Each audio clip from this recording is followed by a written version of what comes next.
आज के क्लास में हम लोग शुरू करने जा रहे हैं अपने क्लास 7 के सिविक्स में एक और नया चैप्टर का नाम है वुमेन चेंज दी वर्ल्ड। इसके पहले हम लोग सिविक्स के 4 चैप्टर्स को डिस्कस कर चुके हैं बहुत अच्छी तरीके से, और आज फाइनली हम लोग पहुंच चुके हैं चैप्टर नंबर 5 को डिस्कस करने के लिए। चैप्टर का नाम है women change the world. Chapter के पहले मतलब को समझ लेते हैं, फिर आगे बढ़ेंगे तो आपको समझ में ज़्यादा आएगा। चैप्टर का नाम बड़ा सिंपल है, वुमेन चेंज दी वर्ल्ड। देखिए, आज से 200-300 साल पहले यदि आप वुमेन के बारे में बात करते हैं, महिलाओं के बारे में बात करते हैं, तो महिलाएं आपको केवल और केवल घर के अंदर ही दिखती है ना। घर के अंदर मतलब घर के कामों को करना, बाल बच्चों को देखना, घर का साफ सफाई देखना, है ना, यही सब चीज़ महिलाएं पहले करती थी। लेकिन आज के टाइम पे यदि आप महिलाओं को देख रहे हैं तो आज दुनिया का ऐसा कोई फील्ड, कोई कोना बचा नहीं है जहाँ पे महिलाएं अपना वर्चस्व कायम ना की हों। कहने का मतलब है कि आज कोई ऐसा कोना नहीं है जहाँ पे महिलाएं अपना कमाल ना दिखाई हो। तो मतलब कहने का है कि आज कोई भी फील्ड हो, कोई भी जगह हो, पुरुष के साथ साथ महिलाएं भी वहाँ पे आगे बढ़ चढ़ के काम कर रही हैं। तो क्या आज कहना सही होगा वुमेन चेंज द वर्ल्ड? क्या महिलाएं आज दुनिया बदल रही हैं कि नहीं बदल रही हैं? बिल्कुल बदल रही हैं। वही आज से आप इंडिया के अंदर 150-200 साल पहले यदि आप बात करते तो महिलाओं को उतना आगे बढ़ने का मौका नहीं मिलता था। महिलाएं हैं तो उनका एक काम होता था हमेशा से कि आपको घर में रहना है, बाल बच्चों को देखना है, पालन पोषण करना है, घर के 4 दीवारी में रह के ही कामों को करते रहना है, बस। उसके बाद फिर आपका जीवन खत्म हो जाएगा। लेकिन आज महिलाएं घर से बाहर निकल रही हैं, हर प्रकार के कामों को कर रही हैं। तो चैप्टर हमारा इसी के ऊपर है, वुमेन चेंज दी वर्ल्ड। मतलब आज महिलाएं दुनिया बदल रही हैं। बिल्कुल सही बात है। तो इस पूरे चैप्टर में हम लोग यही बात करेंगे कि महिलाएं किस तरीके से, महिलाओं का जीवन पहले कैसा था, आज किस प्रकार से उनका जीवन बदला है, किन प्रकार का उनके जीवन में बदलाव आया है, कैसे उनके जीवन में तरक्की हुआ है, आखिर उनके जीवन में ऐसा क्या हुआ कि आज लगभग वो हर फील्ड में है ना, वो भी अच्छी तरीके से काम कर रही हैं। तो वही हम लोग इस चैप्टर में डिस्कस करने वाले हैं। तो आइए, सबसे पहला टॉपिक हमारा है fewer opportunities and rigid expectations. देखते हैं इसमें क्या लिखा हुआ है। पहला पॉइंट है इसमें, many people believe that women make better nurses because they are more patient and gentle. देखो, हमारे इंडिया में ना कुछ काम ऐसा है जिसको कि लोग मानते हैं कि ये काम महिलाएं ही बेहतर तरीके से कर सकती हैं। एग्जाम्पल आपको बताते हैं, जैसे टीचर का जॉब, एक छोटे से बच्चों को पढ़ाना।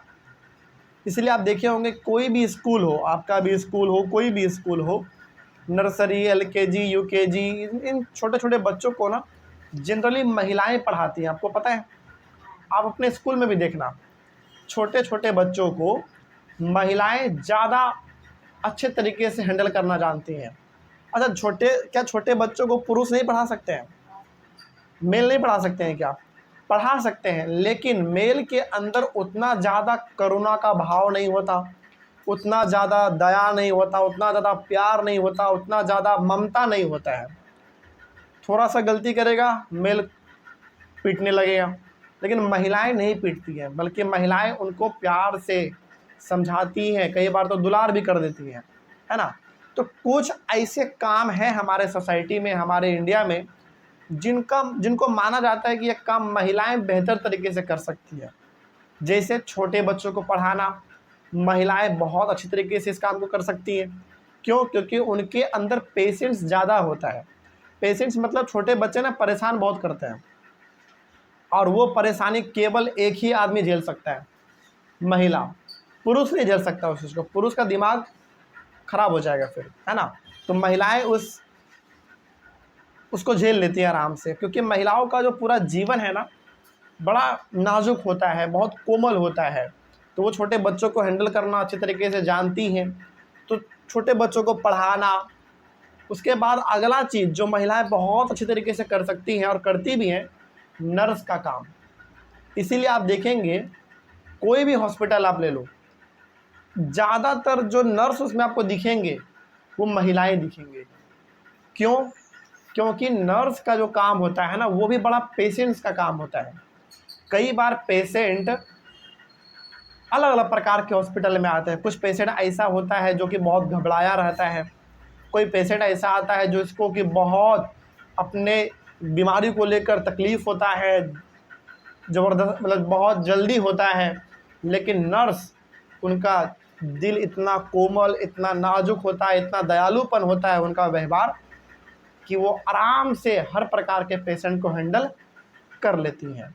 तो हमारे इंडिया में कुछ ऐसे जॉब हैं जिनको माना जाता है कि महिलाएं करें तो ही बेहतर होगा, पुरुष उस काम को अच्छी तरीके से नहीं कर सकते हैं। एग्जाम्पल के तौर पे हमने आपको बोला छोटे बच्चों को पढ़ाना, नर्स का जॉब, ये कुछ ऐसे जॉब है इंडिया में जो कि महिलाएं बहुत अच्छी तरीके से कर सकती हैं और करती भी हैं। क्या सही बात नहीं है? अधिकतर हॉस्पिटल में आप जाइए महिलाएं आपको नर्स दिखेंगी, अधिकतर स्कूल में आप जाइए छोटे बच्चों को पढ़ाते हुए टीचर कौन नज़र आ जाएंगे आपको? महिलाएं नज़र आ जाएंगी। तो वो अच्छी तरीके से वो काम करती हैं। रीज़न मात्र एक है। क्या रीज़न है? कि महिलाओं के अंदर पेशेंस ज़्यादा होता है। पेशेंस मतलब चीज़ों को सहने का जो क्षमता होता है वो ज़्यादा होता है। महिलाओं को छोटे बच्चे परेशान करेंगे, महिलाएं इरिटेट नहीं होंगे, लेकिन वही पुरुष बड़ा जल्दी इरिटेट हो जाता है ना? खैर वही चीज़ है। आगे, it is believed that science requires a technical mind and girls and women are not capable of dealing with technical things. हमारे इंडिया में ऐसा कहा जाता है कि जो सॉफ्ट काम है, सॉफ्ट काम मतलब जिसमें ज़्यादा भारी भरकम काम ना हो, वो काम महिलाओं को दे दो क्योंकि वो अच्छी तरीके से कर सकती है। एग्जाम्पल के तौर पे छोटे बच्चों को पढ़ाना, है ना, फिर से नर्स का काम करना। क्या इसमें बहुत भारी काम है? क्या इसमें बहुत ज़्यादा मेहनत वाला काम है? नहीं। क्या इसमें बहुत टेक्निकल काम है? टेक्निकल मतलब मशीन वगैरह का काम है इसमें? नहीं। तो जो सॉफ्ट काम है, जिसमें उतना ज़्यादा दिमाग नहीं लगाना है, जिसमें उतना ज़्यादा मशीन वगैरह का काम नहीं है, वो काम महिलाओं को दे दो, वो अच्छी तरीके से कर लेंगे। और इंडिया में ऐसा कहा जाता है कि जो टेक्निकल काम है, जो मशीन वगैरह का काम है, जिसमें थोड़ा सा सोचना विचारना पड़ता है, जिसमें दिमाग थोड़ा ज़्यादा लगाना पड़ता है, जिसमें हार्डवर्क करना पड़ता है, उस काम को कौन कर सकता है बेहतर? पुरुष कर सकता है। ऐसा इंडिया में एक सोच बना हुआ है। लेकिन मेरा सवाल आपसे ये है, क्या ये बात सही है? क्या महिलाएं मशीन नहीं चला सकती हैं? क्या महिलाएं रॉकेट नहीं चला सकती हैं? क्या महिलाएं एरोप्लेन, क्या महिलाएं मिसाइल नहीं चला सकती हैं? बताओ। चला सकती हैं। आज बहुत बड़े बड़े एरोप्लेन में आप देखेंगे कि जो एरोप्लेन का पायलट होते हैं वो कौन होते हैं? एक महिला होती है। उसी प्रकार से अभी इंडिया का सबसे अच्छा एग्जाम्पल अभी ले लो, अभी जो ऑपरेशन सिंदूर हुआ था, हम इंडिया ने जो पाकिस्तान पे अटैक किया था, उसमें कौन थी? 2 लेडी महिला ऑफिसर थी। तो कौन थी वो? बताओ। महिला थी। तो इंडिया में ना ये जो एक सोच बना हुआ है कि जो सॉफ्ट काम है वो महिला को दे दो। क्यों? क्योंकि उनको उतना दिमाग नहीं लगाना पड़ेगा, उसमें उसको उतना मेहनत नहीं करना पड़ेगा। और जो हार्ड वर्क वाला काम है, जिसमें दिमाग लगाना है, मशीन का काम है, बहुत मेहनत करना है, वो पुरुष को दे दो काम। ये एक जो समाज में विचार बना हुआ है, जो धारणा बना हुआ है, इसको बदलने की ज़रूरत है। क्या ज़रूरत नहीं है? बिल्कुल ज़रूरत है। क्योंकि आज चाहे कोई भी काम हो, आसान हो, हार्ड हो, महिला के साथ साथ मतलब पुरुष के साथ साथ महिला भी कर सकती है। तो ये जो एक सोच बना हुआ है कि सॉफ्ट यानी कि आसान काम महिला को दे दो क्योंकि वो अच्छी तरीके से कर सकती है, और जो हार्ड काम है वो पुरुष को दे दो क्योंकि वो अच्छी तरीके से कर सकता है। ये एक धारणा बना हुआ है हमारे सोसाइटी में, एक विचार बना हुआ है जो कि बिल्कुल गलत है। आज कोई भी काम हो, ऐसा कोई काम आज बचा नहीं है जो कि महिला या फिर लड़कियां नहीं कर सकती है। और आपको एग्जाम्पल के तौर पे हर चीज़ में आप देख लो, बड़े बड़े आप कॉलेज में जाएंगे तो बड़े बड़े कॉलेज में मैथ पढ़ा रहे होते हैं कौन? एक महिला टीचर। बड़े बड़े यूनिवर्सिटी में आप जाएंगे तो फिजिक्स एक महिला प्रोफेसर पढ़ा रही होती हैं। आप आर्मी में जाके देखो, बड़े बड़े पोस्ट पे एक महिला ऑफिसर हैं। नेवी में देखो, एयरफोर्स में देखो, महिला ऑफिसर हैं। हर जगह पर आपको महिला ऑफिसर आज दिख जाएंगे, है ना। तो ये कहना बिल्कुल गलत होगा कि जो आसान काम है वो महिला को दे दो और जो हार्ड काम है वो पुरुष को दे दो। ये बिल्कुल कहना गलत होगा, क्योंकि आज हर कोई हर काम कर सकता है। तो ये जो हमारे सोसाइटी में एक गलत विचार बना हुआ है कि जो आसान काम होगा वो महिलाएं करेंगी और जो हार्ड काम होगा वो पुरुष करेंगे, ये हकीकत आज के तौर पे तो नहीं है। क्यों नहीं है? क्योंकि आज कोई भी ऐसा काम नहीं है जो महिलाएं नहीं कर पाती हैं या फिर नहीं कर पा रही हैं, और आज हर काम को महिलाएं कर पा रही हैं। ठीक है, तो बताओ क्या ये विचार रखना सही है या गलत है? बिल्कुल गलत है। इस विचार को बदलने की ज़रूरत है। आगे नेक्स्ट है हमारा एक इम्पॉर्टेंट टर्म है जो कि बहुत ज़रूरी है आपको समझना, स्टीरियोटाइप्स। ये क्या होता है? देखो, when we believe that people belonging to a particular groups based on religion, wealth, language are bound to have certain fixed characteristics or can only do a certain type of work, we create a stereotype। देखो, stereotype का मतलब होता है अपने मन में ना किसी के खिलाफ एक अलग प्रकार का विचार बना लेना। जैसे मान लो, सपोज करो, यदि हमने ये विचार बना लिया अपने मन में कि महिला है एरोप्लेन नहीं उड़ा सकती, तो ये स्टीरियोटाइप कहलाएगा। ठीक है, कहने का मतलब है कि अपने मन में, अपने विचार में, अपने मन में यदि आप किसी के बारे में कुछ सोच लेते हैं नेगेटिव कि हाँ ये वो काम नहीं कर सकता या फिर नहीं कर सकती, तो इसी को हम लोग कहते हैं स्टीरियोटाइप। जैसे हमारे सोसाइटी का क्या कहना है कि जो सॉफ्ट काम है, जो आसान काम है वो कौन करेंगे? महिलाएं करेंगे, और जो हार्ड काम है वो कौन करेगा? पुरुष करेंगे। तो क्या बताओ, ये स्टीरियोटाइप नहीं है? स्टीरियोटाइप का मतलब ही होता है अपने मन में ना ये ख्याल बना लेना कि ये वो काम कर सकता है कि नहीं कर सकता है। सिंपल। ठीक है, तो इस प्रकार के विचार को सोचना, इस प्रकार के चीज़ों के बारे में विचार करना, इन सब चीज़ों को नेगेटिव सेंस में समझना, यही हमारा कहलाता है स्टीरियोटाइप। ठीक है, तो कोई पूछे कि बताओ स्टीरियोटाइप का मतलब क्या होता है, तो सिंपल से बताइएगा, स्टीरियोटाइप का मतलब होता है एक विचार अपने मन में बना लेना जिसमें आप अंदर ही अंदर ये सोच के खुश हुए जा रहे हैं कि वो आदमी ये काम नहीं कर सकता, या फिर वो महिला है तो ये काम नहीं कर सकती। मतलब किसी के खिलाफ गलत विचार अपने मन में, एक नेगेटिव विचार अपने मन में लाना ही क्या कहलाता है? स्टीरियोटाइप कहलाएगा। ठीक है, तो यही हमारा स्टीरियोटाइप होता है। तो हमारे इंडिया में एक स्टीरियोटाइप सबसे खास क्या चलता है कि महिला है तो हार्ड काम नहीं कर पाएंगे, पुरुष है तो हार्ड काम कर सकता है। तो बताओ क्या ये गलत विचार नहीं है? बिल्कुल गलत विचार है। तो ये भी हमारा क्या है कि स्टीरियोटाइप है। स्टीरियोटाइप का मतलब फिर से एक बार बता देते हैं क्योंकि इम्पोर्टेंट है। स्टीरियोटाइप का सिंपल सा मतलब क्या हुआ? अपने मन में किसी के खिलाफ एक नेगेटिव विचार बना लेना, एक गलत विचार बना लेना, गलत सोच लेना कि वो ये काम नहीं कर सकता या फिर नहीं कर सकती है। ठीक है, इस प्रकार के चीज़ों को हम लोग कहते हैं स्टीरियोटाइप। आगे बढ़ते हैं। In most families once girls finish school they are encouraged by their families to see marriage as their main aim in life. जैसे ज़्यादातर हमारे इंडियन फैमिली में क्या होता है कि एक बार यदि लड़की का पढ़ाई कंप्लीट हो गया, गांव का बात करें तो गांव में लड़की 10वां तक पढ़ ली बहुत ज़्यादा है। थोड़ा सा आप शहर में आओगे, शहर में लड़की 11, 12 ग्रेजुएशन तक पढ़ ली काफ़ी है। अब उनके बाद उनके मैरिज का इंतज़ाम करो, ऐसा धारणा बना है कि नहीं बना है? बताओ। मतलब गांव के बारे में यदि हम लोग बात करें तो गाँवों में यदि लड़कियां 10वां तक पढ़ ले, 10 तक पढ़ ले, तो उनके शादी का बात चलना स्टार्ट हो जाता है। शहर के बारे में बात करें तो शहर में मैक्सिमम कितना? 11, 12।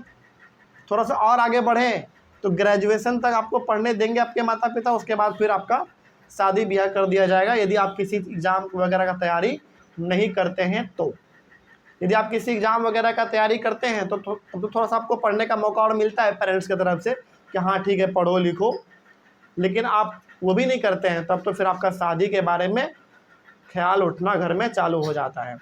तो ये बताओ क्या ये सही विचार है या गलत विचार है? बिल्कुल गलत विचार है।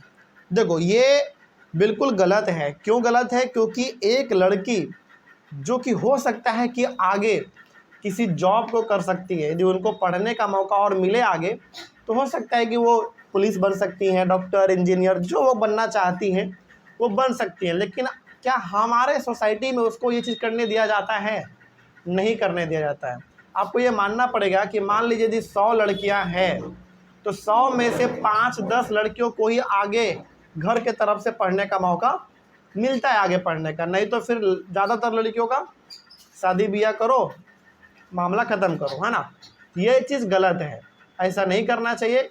ऐसा इसलिए हो रहा है क्योंकि समाज में एक विचार बन गया है, एक धारणा बन गया है, एक स्टेरियोटाइप क्रिएट हो गया है कि लड़की का जैसे 10वां 11वां 12वां या फिर ग्रेजुएशन पास हो, उसका शादी ब्याह करा दो। एक सोच बना हुआ है विचार में, तो हर कोई आदमी उसी को फॉलो कर रहा है। तो क्या इस सोच से निकलने की ज़रूरत है कि नहीं है, बताओ? बिल्कुल ज़रूरत है। जिस तरीके से एक परिवार अपने बेटे को आगे पढ़ाता है, लिखाता है, नौकरी की तैयारी करवाता है, जॉब करवाता है, ट्रेनिंग करवाता है, उसी तरीके से लड़कियों को भी यदि करवाए तो लड़कियां भी जॉब ले सकती हैं। क्या सही बात है कि नहीं है? बिल्कुल सही बात है। समझ गए बात को? चलिए आगे बढ़ते हैं। ये हो गया हमारा पहला टॉपिक कंप्लीट। नेक्स्ट टॉपिक है लर्निंग फॉर चेंज।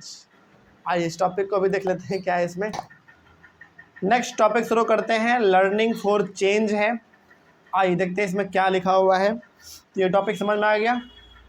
तो अपने घर में यदि आपकी बहन वगैरह हैं तो उनको आगे पढ़ाइए लिखाइए, क्या पता आगे चल के वो कुछ अच्छा कर जाएं, है ना। बहुत सारी लड़कियों का जो सपना है वो शादी के चक्कर में चकनाचूर हो जाता है। वो आगे वो नहीं कर पाती हैं जो उनको करना चाहिए था या फिर जो वो कर सकती थी, है ना। वो नहीं कर पाती हैं तो उनको आगे बढ़ने का मौका दिया जाना चाहिए। आगे है लर्निंग फॉर चेंज। इसमें क्या लिखा हुआ देखते हैं। Going to school is an extremely important part of our life.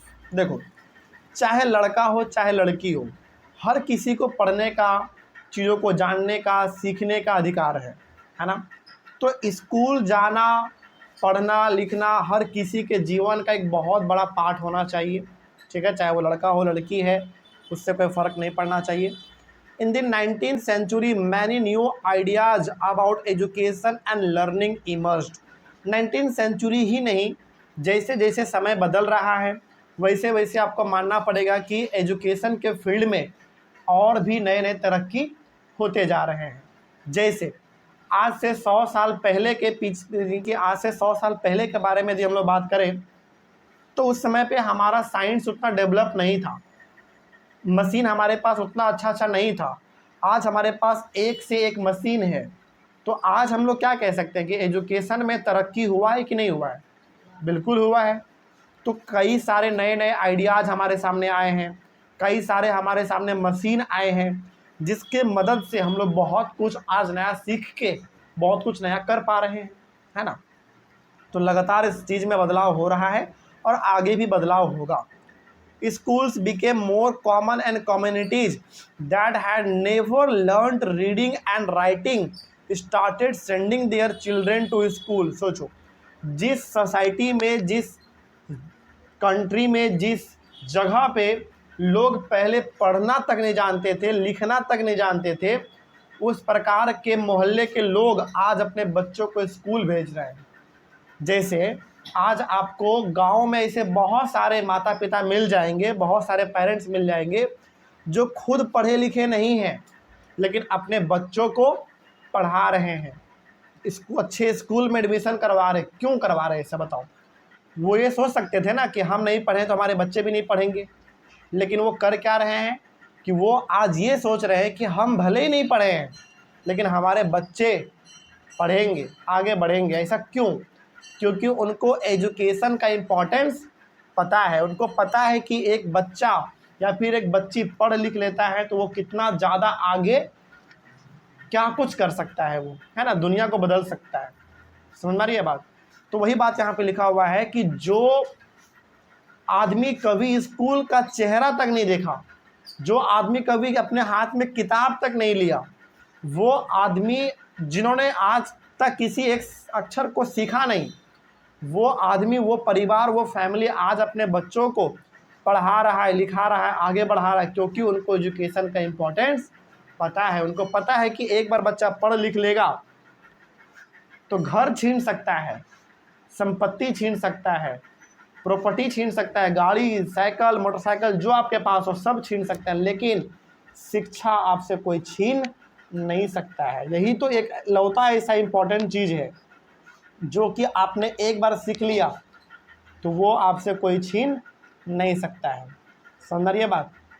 तो आज हर किसी को एजुकेशन के बारे में, एजुकेशन का इम्पोर्टेंट समझ में आ रहा है, इसीलिए आज हर एक गरीब से गरीब आदमी भी अपने बच्चों को स्कूल भेजना चाहता है, पढ़ाना लिखाना चाहता है, एक बड़ा आदमी बनाना चाहता है। ठीक है, आगे, many women and men made efforts to open schools for girls. यहाँ तक कि जैसे आज एग्जाम्पल बताते हैं आपको, ज़्यादा नहीं, आज से आप 100 साल पीछे जाइए, अपने ही इंडिया में आपको दिखेगा कि गर्ल्स को, लड़कियों को घर से बाहर निकलने का परमिशन नहीं मिलता था, पढ़ने का परमिशन नहीं मिलता था। आज महिलाएं ही महिलाओं के लिए स्कूल खोल रही हैं। आज आपको बहुत सारे ऐसे स्कूल मिलेंगे, ऐसे कॉलेज मिलेंगे जो केवल गर्ल्स के लिए हैं। अपने पटना का एग्जाम्पल हम लोग ले तो पटना में 2-4 कॉलेज का एग्जाम्पल तो हम आपको अभी दे सकते हैं। जेडी वोमेंस कॉलेज बगल में है, केवल उसमें लड़कियां पढ़ती हैं। इधर आप ले लो पटना वोमेंस कॉलेज, मगध महिला कॉलेज, ये सब कॉलेज ऐसे हैं जो कि केवल गर्ल्स पढ़ेंगी उसमें। क्यों ऐसा खोला जा रहा है? ताकि गर्ल्स के एजुकेशन को बढ़ाया जाए। तो जरा आप सोचो, जिस जगह पे पहले महिलाओं को, लड़कियों को घर से बाहर निकलने तक का परमिशन नहीं था, आज लड़कियां घर से बाहर निकल रही हैं। उनके लिए स्पेशल स्कूल, कॉलेज खोला जा रहा है ताकि वो अच्छे तरीके से पढ़ लिख सके, आगे बढ़ सके।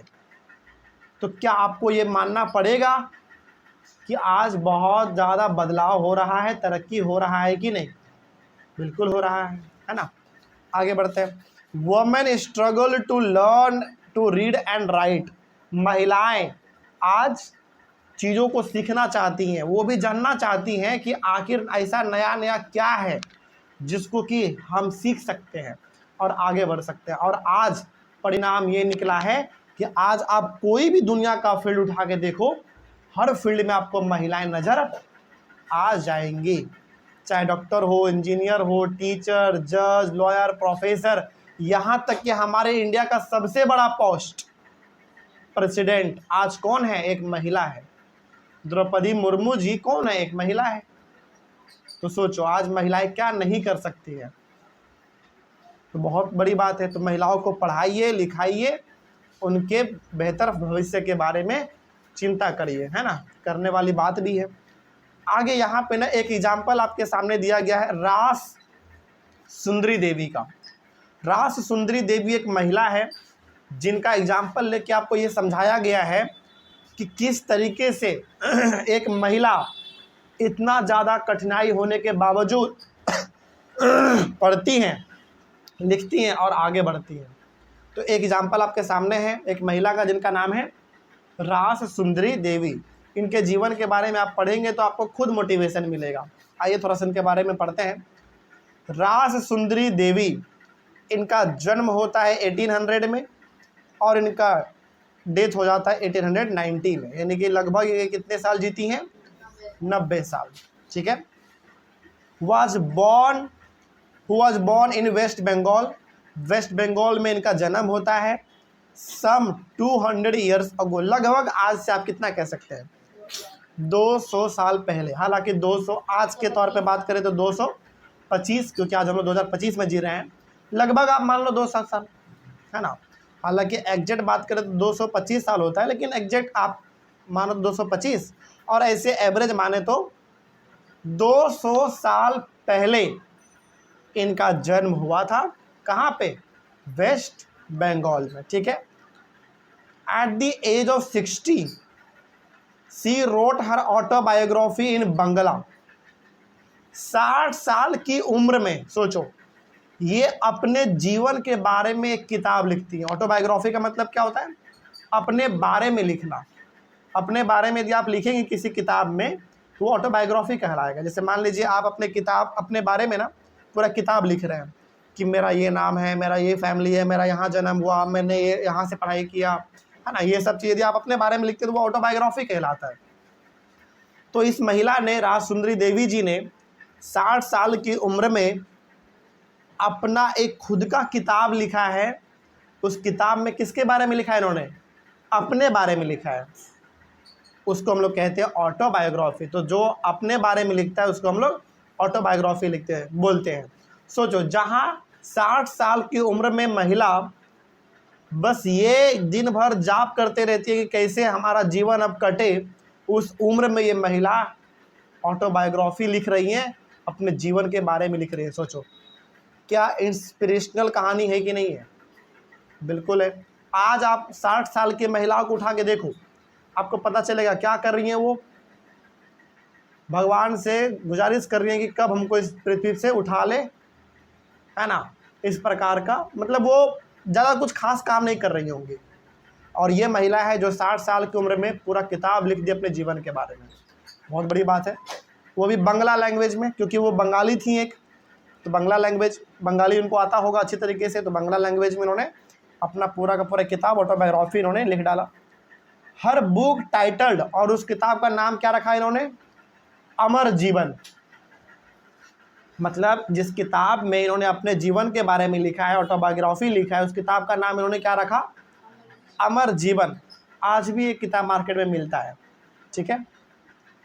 Is the first known autobiography written by an Indian woman. सोचो, मतलब ये इंडिया का पहला ऐसा किताब बना जो किताब एक महिला ने लिखा था। सोचो, मतलब इसके पहले किसी महिला ने कोई किताब आज तक नहीं लिखा था। सोचो, मतलब क्या अजीब बात नहीं है कि इतना बड़ा हमारा इंडिया और आज तक किसी महिला ने अपने जीवन के बारे में नहीं लिखा आज तक। इसका मतलब आप ये समझ सकते हैं कि महिलाओं को पढ़ने लिखने का परमिशन बिल्कुल भी था ही नहीं। और थोड़ा बहुत जब इनको परमिशन मिला होगा, वो भी परमिशन कैसे मिला वो हम लोग आगे पढ़ेंगे। तो सोचो, ये पहला किताब इनका बना अमर जीवन, जो कि एक महिला ने लिखा था। मतलब अमर जीवन जो कि राजसुंदरी देवी जी ने लिखा, उस किताब में इन्होंने अपने बारे में लिखा है। ये भारत का पहला ऐसा किताब बना जो कि किसी एक महिला ने लिखा था। इसके पहले सारे किताब कौन लिखते थे? पुरुष। ठीक है, आगे बढ़ते हैं। अब देखो यहाँ पे इसके जीवन के बारे में और क्या लिखा हुआ है। Rajsundari Devi was a housewife from a rich landlord's family. Rajsundari Devi ji का जो शादी हुआ था वो बिल्कुल एक बड़े परिवार में हुआ था, बहुत अमीर परिवार में हुआ था। मतलब जिस परिवार में इनका शादी हुआ था वो परिवार गरीब परिवार नहीं था, बहुत अमीर परिवार था, ठीक ना। और उस अमीर परिवार में चूँकि इनका शादी हुआ और ये महिला थी, बताओ इनका मेन काम क्या रहता होगा घर में? हाउसवाइफ का। घर के काम काज को देखना है, झाड़ू पोछा, बर्तन, बाल बच्चे, है ना, ये सब देखना है। तो इनका जीवन भी उसी प्रकार का था। तो इनका शादी एक बड़े अमीर परिवार में हुआ था और ये एक तरीके से किस तौर पे थी, मतलब क्या करती थी? नॉर्मल अपना जैसे घर का काम होता है ये करती थी। At that time it was believed that if a woman learned to read and write she would bring bad luck to her husband and become a widow. सोचो, उस समय पे ऐसा धारणा था, उस समय पे ऐसा लोग मानते थे कि यदि कोई महिला पढ़ना जान जाए, लिखना जान जाए, तो ये उसके हस्बैंड के लिए बैड लक होगा और उसका हस्बैंड डेथ हो जाए, उसका हस्बैंड मर जाएगा और वो महिला विधवा बन जाएगी। सोचो, मतलब आप दूर दूर तक लॉजिक लगा के सोचो ज़रा, क्या इससे इसका कोई लेन देन है? मतलब यदि एक महिला पढ़ लिख ले तो क्या उसका हस्बैंड मर जाएगा, उसका हस्बैंड डेथ कर जाएगा? कोई लॉजिक है इस बात का? कोई लॉजिक नहीं है। लेकिन उस समय पे ऐसा लोग मानते थे। लोग ऐसा मानते थे कि यदि कोई महिला पढ़ लिख ले, चीज़ों को पढ़ना जान जाए, लिखना जान जाए, तो उसका हस्बैंड मर जाएगा। इस डर से भी बहुत सारी महिलाएं कुछ पढ़ती लिखती नहीं थी, क्योंकि उनको डर था कि मेरा हस्बैंड मर जाएगा और हम क्या हो जाएंगे? विधवा हो जाएंगे। लेकिन आज के तौर पे यदि हम लोग समझे तो क्या इस बात का कोई सेंस है? कोई सेंस नहीं। अरे भाई, पढ़ना लिखना तो अच्छा चीज़ है ना यार।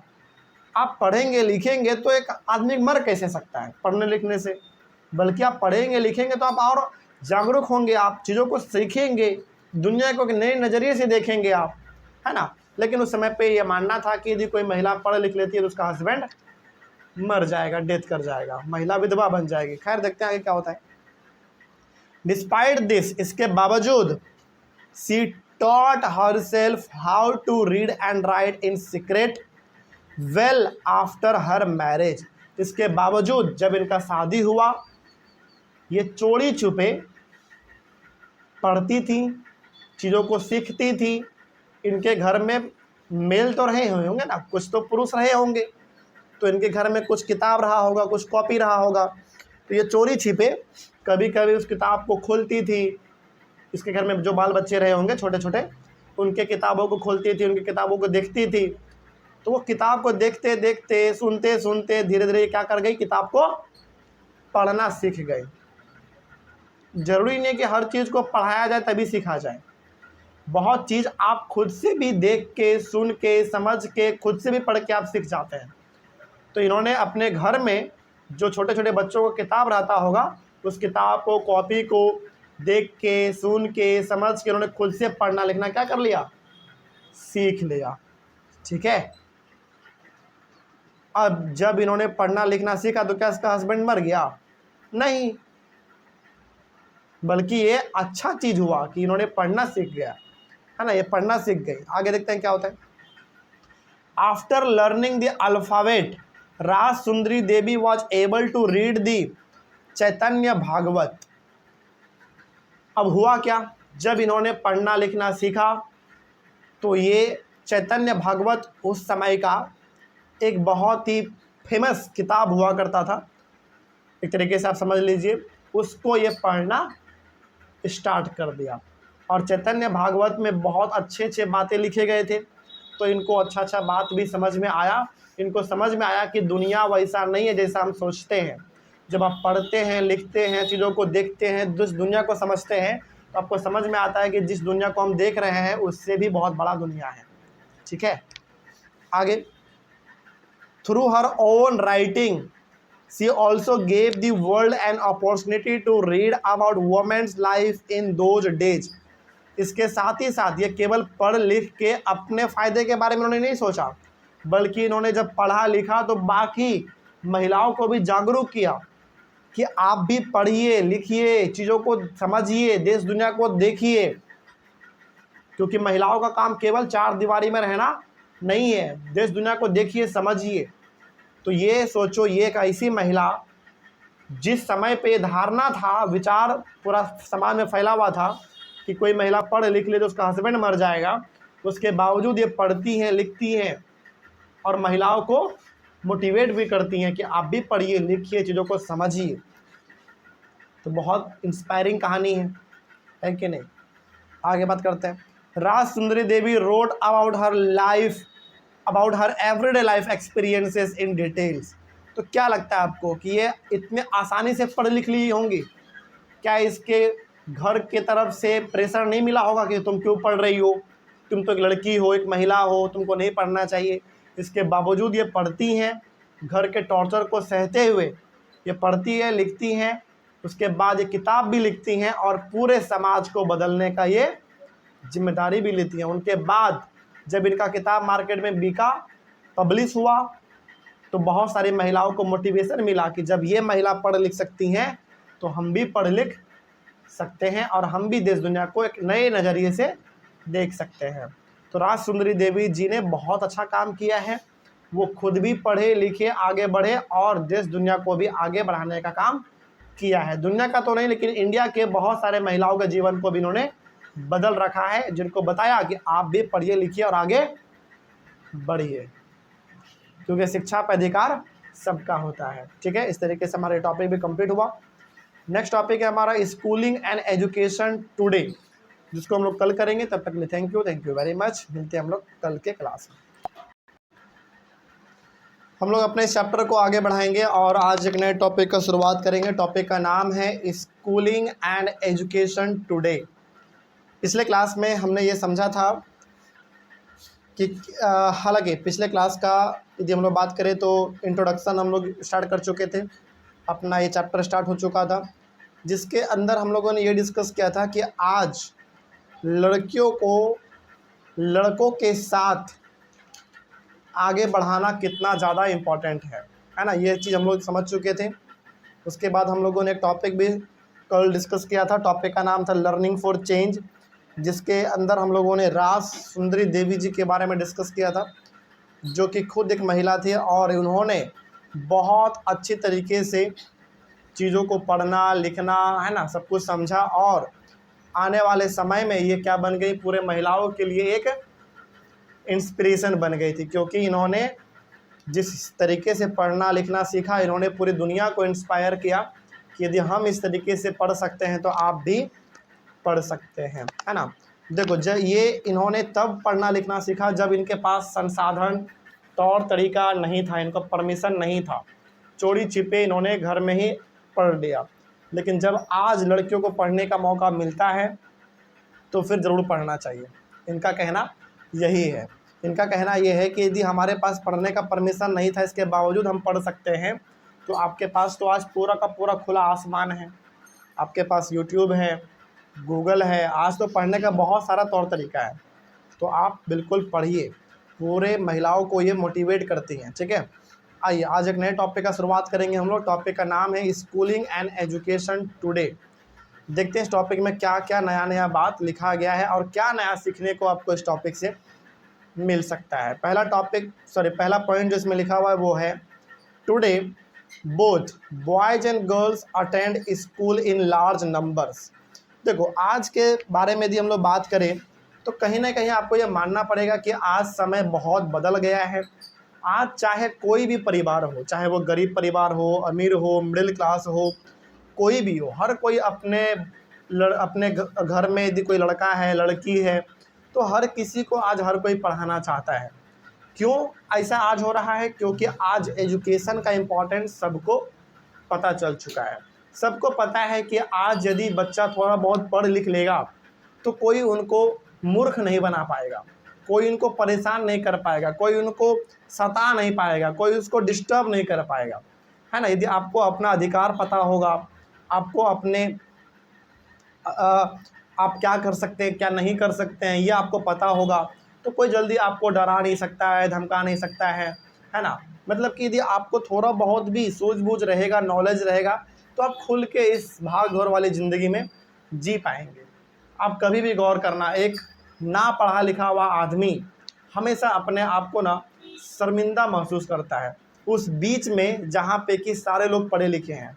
मतलब जैसे मान लीजिए कि 100 लोग पढ़े लिखे हैं, उस बीच में वो आदमी कभी नहीं जाएगा जो आदमी पढ़ा लिखा नहीं है। क्यों नहीं जाएगा?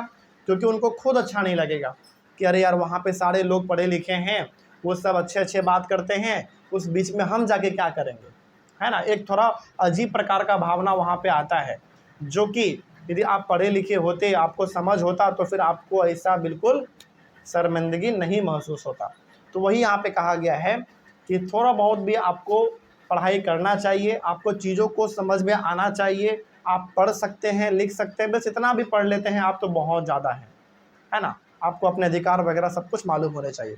तो वही हम यहाँ पे कहना चाह रहे हैं कि आज कोई भी हो, गरीब परिवार हो, अमीर परिवार हो या फिर मिडिल क्लास हो, हर कोई आज अपने बेटियों को, बेटों को पढ़ाना चाहता है, क्योंकि आज सबको पता है कि एजुकेशन का कितना ज़्यादा वैल्यू है, कितना ज़्यादा इम्पॉर्टेंस है, ठीक है। तो आज लड़का लड़की हर कोई स्कूल जा रहा है। India has a census every 10 years which counts the whole population of the country. देखो, हमारे इंडिया में ना हर 10 साल पे सेंसस होता है। सेंसस का मतलब होता है जनगणना। क्या होता है? जनगणना। हर 10 साल पे हमारे भारत सरकार पॉपुलेशन को गिनते हैं कि भारत का पॉपुलेशन कितना है, घटा है कि बढ़ा है, या फिर कितने पढ़े लिखे लोग बढ़े हैं, कितने पढ़े लिखे लोग घटे हैं। इस प्रकार के चीज़ों का जो रिपोर्ट है वो हर 10 साल में सरकार तैयार करती है। मतलब हर 10 साल में हमारे इंडिया में क्या होता है, काउंटिंग होता है। किसका काउंटिंग होता है? लोगों का काउंटिंग होता है। क्या केवल इस चीज़ का काउंटिंग होता है कि कितने लोग मर गए, कितने लोग बच्चे, कितने नए बच्चों का जन्म हुआ, क्या इस चीज़ का केवल काउंटिंग होता है?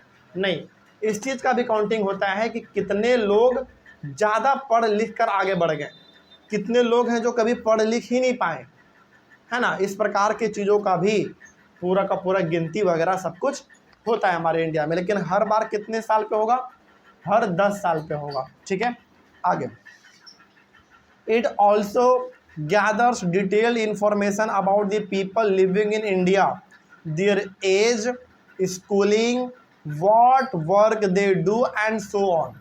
तो हर 10 साल पे जो काउंटिंग होता है हमारे कंट्री इंडिया में, तो केवल इस चीज़ को काउंटिंग नहीं होता इस चीज़ का कि कितने लोग जन्म लिए हैं, कितने लोग मर गए, इस चीज़ का नहीं होता केवल।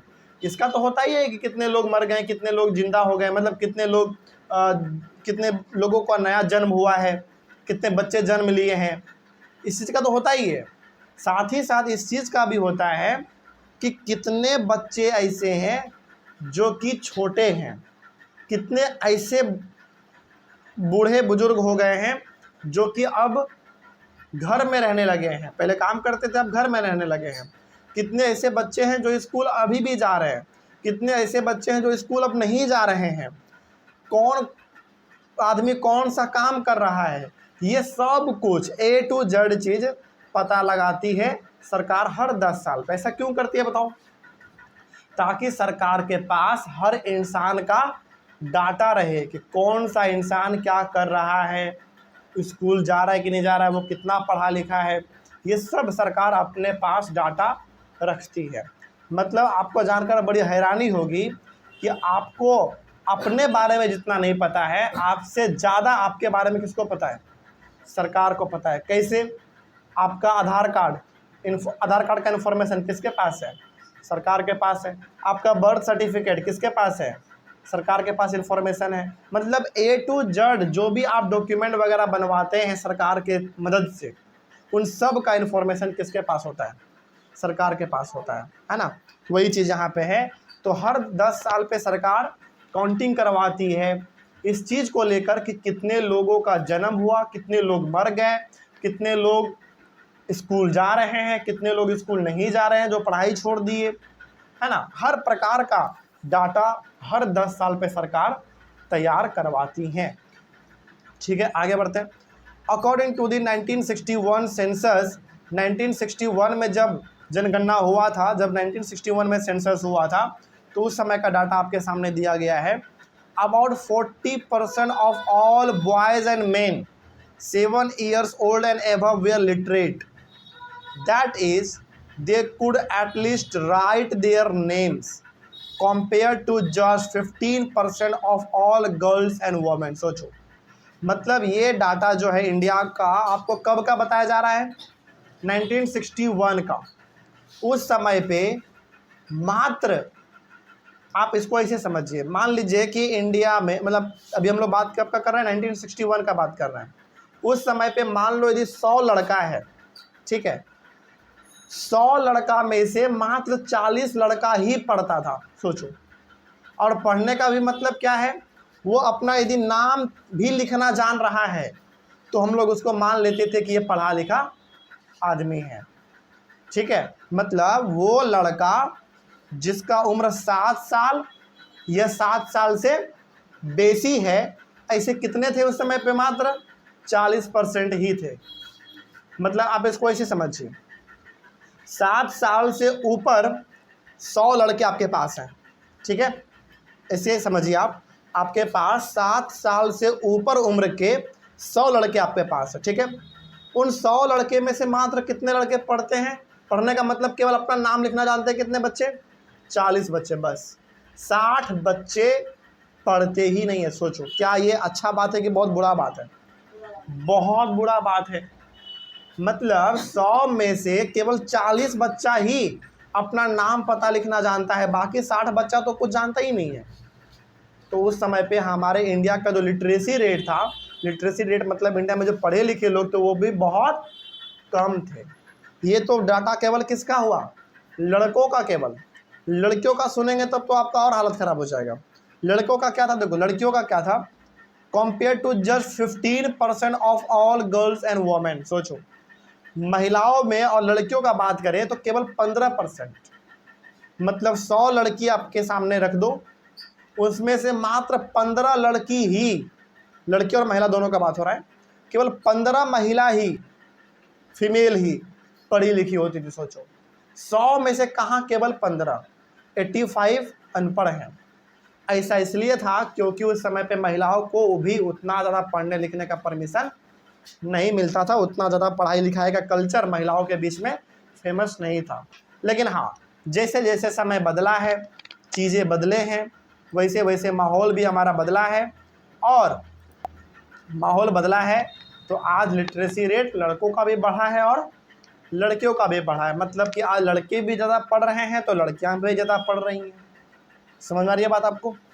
चलिए, तो ये था डाटा कब का, 1961 का, जिस समय पर लड़के केवल 40% पढ़े लिखे होते थे और लड़कियां केवल 15%, जो कि बहुत कम है, बहुत कम था। खैर आगे देखते हैं। इन मोस्ट रिसेंट सेंसस 2001, 2001 का डाटा दिया गया है। अभी हम लोग जी रहे हैं कब, 2025 के आसपास का डाटा आपके बुक में नहीं है, कोई दिक्कत नहीं है, बस आप एक आइडिया लगा लीजिए कि कितना ज़्यादा बढ़ गया होगा। ठीक है, 2001 का यहाँ पे दोबारा रिपोर्ट तैयार किया गया। 2001 में क्या पता चला भाई, 2001 में पता चला कि these figures have grown to 76% for boys and men and 54% for girls and women. सोचो, जहाँ 1961 में लड़कों का यानी कि मेल का जो पढ़ा लिखा संख्या होता था वो कितना होता था, केवल 40%, और 2001 में कितना हो गया, 76%। बताओ कितना ज़्यादा बढ़ गया, अच्छा बढ़ा है ना। ये तो 2001 का ही है, 2025 के आसपास का हम लोग डाटा बात करेंगे तब तो ये और ज़्यादा बढ़ चुका होगा, है कि नहीं? ठीक है, और लड़कियों का उस समय पे केवल 15% था, 2001 में कितना हो गया बढ़ के 54%। मतलब ओवरऑल आप कह सकते हैं कि समय के साथ साथ लड़के और लड़कियां दोनों के लिटरेसी रेट में बढ़ोतरी हुआ है कि घटा है, बताओ? बढ़ा है, बढ़ोतरी हुआ है। तो आपको ये मानना पड़ेगा कि समय के साथ लड़के भी पढ़ना चालू किए हैं और लड़कियां तो पढ़ना चालू बहुत ज़ोर से कर रही हैं, कोई दिक्कत नहीं इसमें। और आज का डाटा आप देखेंगे तो आज का डाटा और अच्छा है, क्योंकि आज आपको हर घर में लगभग महिलाएं जो छोटी छोटी लड़कियां होती हैं वो स्कूल जाती हुई आपको नज़र आ जाएंगी। मतलब कम से कम वो अपना नाम तो लिखना ज़रूर जानती ही हैं, नहीं भी जानती है तो सीख जाती हैं, बाद में सीख जाएंगी, है ना। तो ये चीज़ है। आगे बात करते हैं, आगे क्या लिखा हुआ है। Girls who are from Dalit and Adivasi backgrounds are less likely to remain in school. अच्छा एक बात बताइए, सबसे कम किस कास्ट की पढ़ी लिखी महिला कम होगी, बताइए? लोअर कास्ट, जैसे दलित, आदिवासी, आदिवासी मतलब जो जंगलों में रहते हैं, है ना। तो दलित महिला, आदिवासी लोग, ये लोग बहुत कम पढ़े लिखे पाए गए हैं। ऐसा क्यों, बताओ? क्योंकि पहला बात, दलित कौन होते हैं? Lower caste. हमारे इंडिया में दलित को क्या बोला गया है, बताओ? लोअर कास्ट बोला गया है। तो क्या उनको स्कूलों में जाने का परमिशन था? नहीं था। अपर कास्ट के लोग उनको स्कूल में जाने नहीं देते थे। जब वो स्कूल जाएगा ही नहीं तो क्या वो पढ़ पाएगा? कभी नहीं पढ़ पाएगा। तो सबसे कम पढ़ा लिखा यदि किसी कास्ट का, किसी समुदाय का महिला या फिर लड़की हुआ करती थी या फिर बाल बच्चे होते थे तो वो दलित के होते थे, क्योंकि वो लोअर कास्ट से बिलोंग करते थे और उनको कभी स्कूल में परमिशन जाने का मिलता ही नहीं था, तो वो लोग कभी पढ़ ही नहीं पाते थे। लेकिन हाँ, आज माहौल बहुत बदल गया है। आप आज लोअर कास्ट हैं, अपर कास्ट हैं, मिडिल कास्ट हैं, उससे कोई फ़र्क आज नहीं पड़ता है। आप जाके स्कूल में बैठ सकते हैं, पढ़ सकते हैं, कोई दिक्कत नहीं है। ठीक है, आगे। The 2001 census also found that Muslim girls are less likely than Dalit and Adivasi girls to complete primary school. केवल दलित लड़कियों का नहीं, केवल आदिवासी लड़कियों का नहीं, मुस्लिम लड़कियों का भी हालत कुछ ठीक नहीं था 2001 के आसपास। मुस्लिम लड़कियां भी उतना ज़्यादा पढ़ती लिखती नहीं थी, उनको भी उतना ज़्यादा घर से पढ़ने लिखने का परमिशन नहीं मिलता था। तो 3 प्रकार के लोगों में लिटरेसी रेट सबसे कम था। पहला आदिवासी, पहला दलित कास्ट के लोग, और दूसरा आदिवासी लोग, और तीसरा मुस्लिम लोग। इन लोगों को उतना ज़्यादा पढ़ना लिखना नहीं दिया जाता था। मतलब इन लोग कुछ पाबंदी घर से भी होता था, नहीं स्कूल नहीं जाना है, बाहर नहीं जाना घर से, ये नहीं करना वो नहीं करना। और कुछ पाबंदी इसको स्कूल में भी देखने को मिलता था कि लोअर कास्ट है तो स्कूल में नहीं आना है, ये इधर नहीं जाना उधर नहीं जाना है ना, बच्चों के साथ नहीं बैठना है, तो वो डर के मारे स्कूल जाते भी नहीं थे, है ना। तो इस प्रकार से मुस्लिम लड़कियों का, दलित लड़कियों का और आदिवासी लड़कियों का जो संख्या है पढ़ने लिखने का, वो हमेशा क्या रहा है, कम ही रहा है। लेकिन क्या आज ये बात सही है? नहीं। आज क्यों सही नहीं है? क्योंकि आज बहुत ज़्यादा इसमें बढ़ोतरी हुआ है। आप आज दलित कास्ट को उठा के देखो, आदिवासी को उठा के देखो, मुस्लिम्स को उठा के देखो, हर जगह पर आज हर पेरेंट्स ये समझते हैं कि चाहे लड़का हो चाहे लड़की हो, हर किसी को पढ़ाना ज़रूरी है ना। तो आज हर कोई अपने बच्चों को स्कूल पढ़ने लिखने के लिए खुशी खुशी भेजते हैं। ठीक है, आगे उसके बाद है, in many parts of the country specially in rural and poor areas there may not even be proper schools nor teachers who teach on a regular basis. अच्छा एक बात बताइए, लड़कियां स्कूल का मतलब इस लड़कियां स्कूल नहीं जा रही हैं, वो नहीं पढ़ लिख पा रही हैं, तो क्या केवल इसमें समाज का गलती है? केवल क्या उनका घर का गलती है? नहीं, इसमें गलती सरकार का भी है। क्या गलती सरकार का है? हर जगह पे स्कूल ही नहीं है, हर स्कूल में प्रॉपर टीचर ही नहीं है कि नहीं? तो केवल ये बोल देना कि माता पिता ही अपने बच्चों को स्कूल नहीं भेजते थे, ये गलत होगा। माता पिता तो स्कूल अपने बच्चों को भेजना चाहते ही हैं आज, पहले नहीं भेजते थे क्योंकि पहले कंडीशन कुछ और था, पहले माहौल कुछ और था। लेकिन आपको ये मानना पड़ेगा कि लड़कियों का शिक्षा हमेशा से खराब इसलिए रहा है क्योंकि हर जगह पे स्कूल नहीं होता था। लड़कों का क्या है, लड़के तो चल जाते हैं, यदि 5 किलोमीटर दूर भी स्कूल रहेगा तो लड़के चल जाते थे, है ना, साइकिल पे बैठ के, दौड़ के, ट्रैक्टर के पीछे लटक के, कैसे भी लड़के पहुंच जाते हैं स्कूल, है ना, लिफ्ट मांग के कैसे भी। लेकिन क्या लड़कियां जा पाएंगी 5 किलोमीटर 7 किलोमीटर दूर स्कूल डेली? नहीं जा पाएंगी। तो इसमें सरकार का भी दोष है, प्रॉपर स्कूल नहीं होता था, और स्कूल यदि होता भी था तो प्रॉपर टीचर नहीं होते थे। तो क्या बताओ उस कंडीशन में क्या लड़कियां कभी पढ़ने जाएंगी स्कूल? कभी नहीं, है ना। और प्रॉपर उस समय पे वॉशरूम भी नहीं होता था स्कूल में लड़कियों के लिए। तो बहुत सारी चुनौतियां हैं जिससे लड़कियों को स्कूल जाना पसंद उस समय पे नहीं था। तो ये सारे कारण हैं जिसके वजह से लड़कियों का एजुकेशन हमेशा से क्या रह गया, लो रह गया। लेकिन हाँ, आज आपको मानना पड़ेगा कि माहौल बहुत बदल चुका है, प्रॉपर स्कूल भी हमारे पास है, प्रॉपर टीचर भी हैं, प्रॉपर सुविधा भी है, हर कुछ हमारे पास आ जाए। ठीक है, आगे, there is no transport like buses और वैन्स। उस समय पे बस नहीं होता था, वैन नहीं होते थे। Parents may not be willing to send their girls to school, और माता पिता भी कई बार अपने बच्चों को स्कूल नहीं भेजते थे क्योंकि माहौल उस समय पे कुछ और था। डर लगा रहता था कि लड़कियां स्कूल जा रही है, क्या पता वो सेफ वहाँ पे रहेंगी कि नहीं रहेंगी, क्या सेफ वो घर वापस आ पाएंगी कि नहीं आ पाएंगी, क्योंकि उस समय पे चोरी डकैती लूट पाट बहुत ज़्यादा होता था। आज ऐसा नहीं है। क्यों नहीं है? क्योंकि आज हर कोने पे सीसीटीवी कैमरा लगा हुआ है, पुलिस थाने बने हुए हैं, तो हर चीज़ का सुविधा आज आपको मिलता है। बस है, वैन है ना, स्कूल प्रॉपर है, टीचर प्रॉपर है, तो हर चीज़ का सुविधा है। तो आज लड़कियां पढ़ना भी चाहती हैं, कोई दिक्कत नहीं इसमें। चलिए आगे बात करते हैं। Many families are too poor and unable to bear the cost of educating all their children. एक कारण और है जिसके वजह से लड़कियां नहीं पढ़ पाती थी। बड़ा ये अजीब सोच है लोगों का कि देखो, जैसे मान लो घर में 4 बच्चे हैं, सपोज करो घर में 4 बच्चे हैं, 2 बेटी है 2 बेटा है मान लो, और वो गरीब परिवार है, तो क्या लगता है क्या वो चारों को पढ़ा पाएगा? नहीं पढ़ा पाएगा। तो वो सबसे पहले किसको पढ़ाने के बारे में सोचेगा? अपने दोनों बेटे को। क्यों? क्योंकि इसके पीछे सोच क्या है? कि बेटी है, शादी करके तो ससुराल चल जाएगी, घर परिवार कौन चलाएगा? बेटा चलाएगा, इसलिए बेटा को पढ़ाओ। तो ये सोच भी उस समय पर चलता था, ये सोच कहीं ना कहीं आज भी है। लेकिन आज आपको मानना पड़ेगा कि आज एजुकेशन के ऊपर माता पिता का ध्यान थोड़ा सा बढ़ा है। तो कम से कम तो अपने माता पिता अपने लड़कियों को भी 10-12 तक तो पढ़ाते ही हैं, मिनिमम बता रहे हैं आपको हम, मैक्सिमम तो उसका कोई लिमिट नहीं है, आपको जहाँ तक पढ़ाना है अपने बच्चों को पढ़ाइए, लेकिन 10वां 12वां तक तो वो पढ़ाते ही हैं, ठीक है। तो वही चीज़ यहाँ पे लिखा हुआ है। तो गरीबी भी एक बहुत बड़ा कारण है जिसके वजह से घर के सारे बच्चे नहीं पढ़ पाते थे। समझ में नहीं बात? आगे, many children also leave school because they are discriminated against by their teacher and classmates.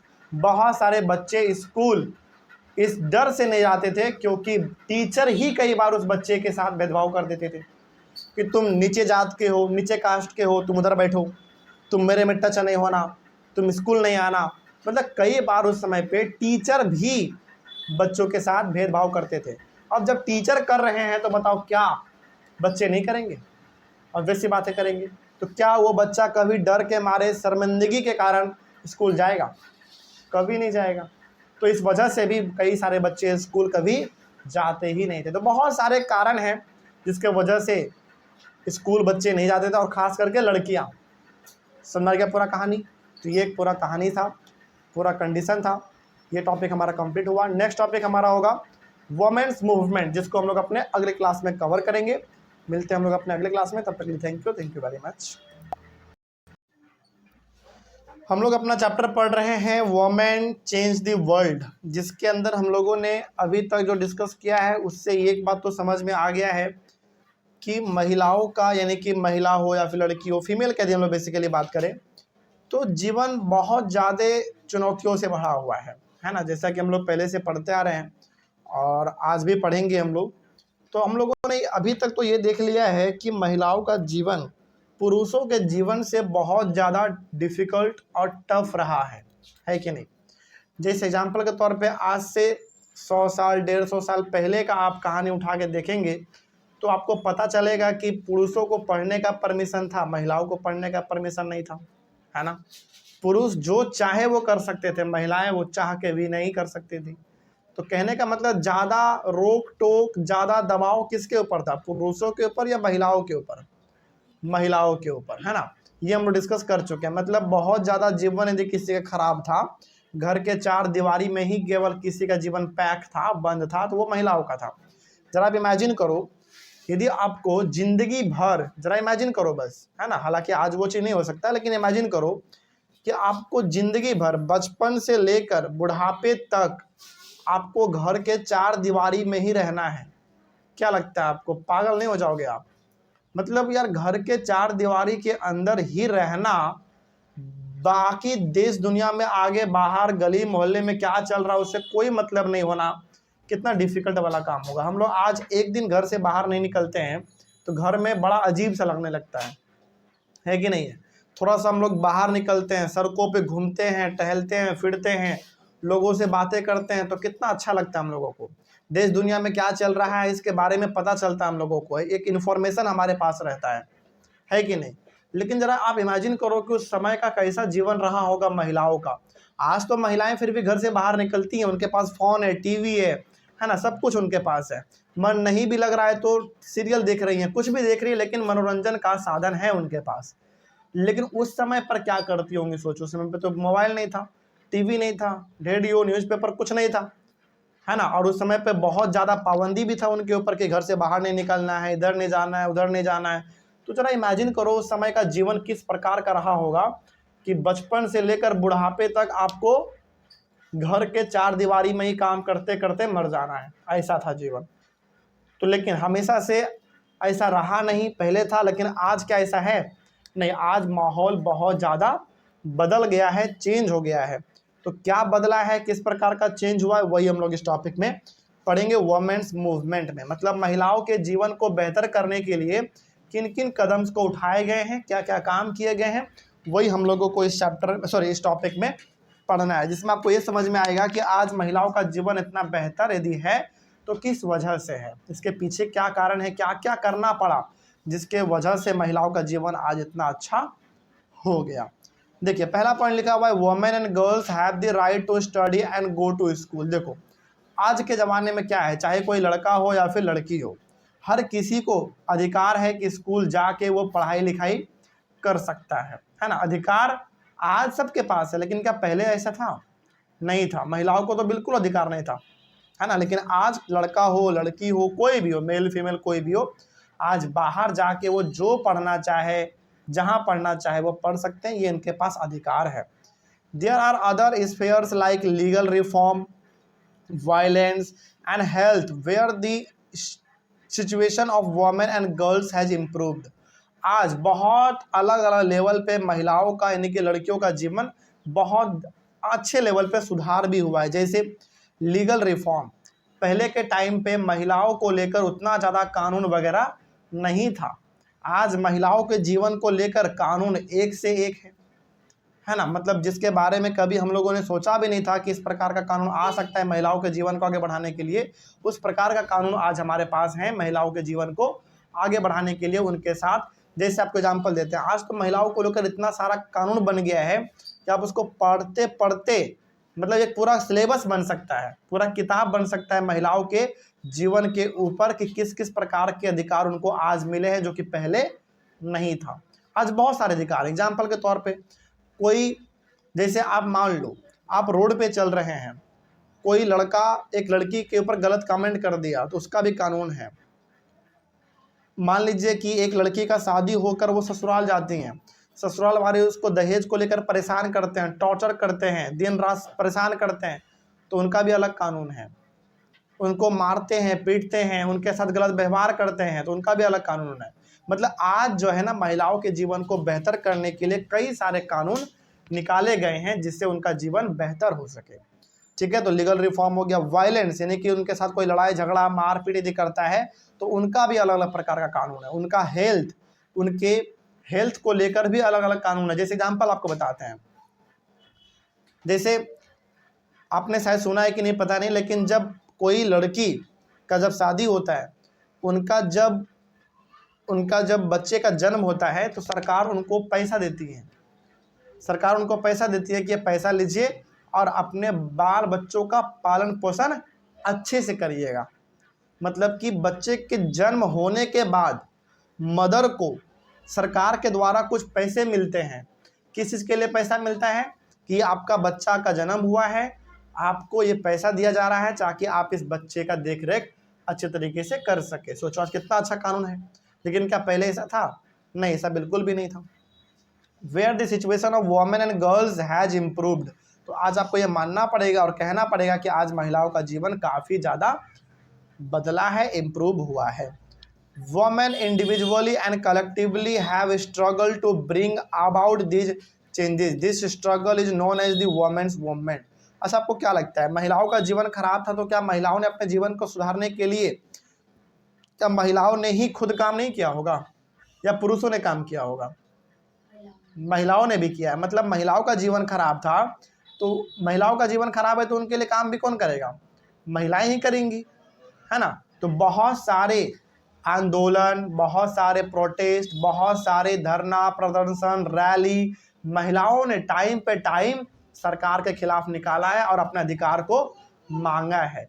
बहुत सारे पुरुष भी थे हमारे इंडिया में जिन्होंने महिलाओं के जीवन को बेहतर बनाने के लिए काम किया। एक एग्जाम्पल, सबसे अच्छा एग्जाम्पल, राजा राम मोहन रॉय, आपने नाम सुना होगा, जिन्होंने सती प्रथा खत्म किया था। सती प्रथा क्या है आपको पता है? बताते, थोड़ा सा शॉर्ट में बताते हैं क्या है। हमारे इंडिया में ना एक बड़ा खराब परंपरा था। क्या परंपरा था? कि यदि किसी महिला का हस्बैंड डेथ कर गया तो उनके डेड बॉडी के साथ उस महिला को भी जिंदा जला दिया जाता था। यही था सती प्रथा। बताओ ये प्रथा यानी कि सिस्टम अच्छा था या खराब था? खराब था। अरे भाई, उसका पति किसी भी कारण के वजह से मर सकता है, उनको कैंसर हुआ होगा, उनका एक्सीडेंट हुआ होगा, है ना, किसी भी वजह से उसका हस्बैंड मरा तो उसकी पत्नी को भी जिंदा उनके बॉडी के साथ जला देते थे लोग। तो ये सिस्टम बहुत खराब था। तो इस सिस्टम को ख़त्म करने के लिए राजा राम मोहन रॉय जी ने बहुत बड़े कदम उठाए और महिलाओं के जीवन को बदल दिया। आज वो सिस्टम नहीं है क्या ऐसा? बिल्कुल नहीं है। तो कहने का मतलब है कि महिलाओं का जीवन खराब था, उनके बुरे स्थिति थे, तो उनको सुधारने के लिए महिलाओं ने भी खुद से प्रयास किया है।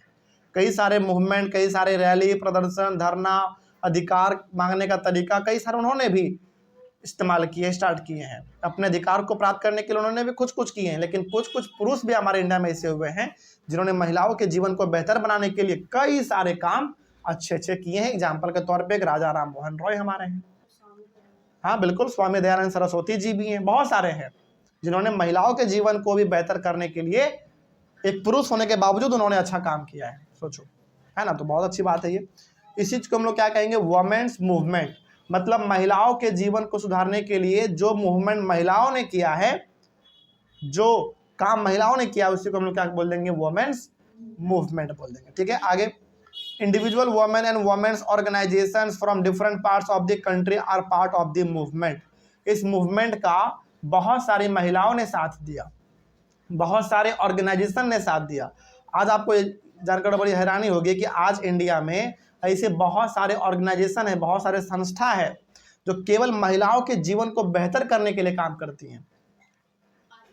आज भी बहुत सारे ऑर्गेनाइजेशन हैं, बहुत सारे संस्था है जो महिलाओं के जीवन को कैसे बेहतर करना है, और यदि किसी महिला के साथ कुछ गलत होता है, किसी भी प्रकार का काम यदि गलत उनके साथ होता है, तो उनके न्याय को कैसे प्राप्त किया जाए, उनको कैसे न्याय दिलवाया जाए, उनके लिए वो उनके लिए वो ऑर्गेनाइजेशन काम करती है।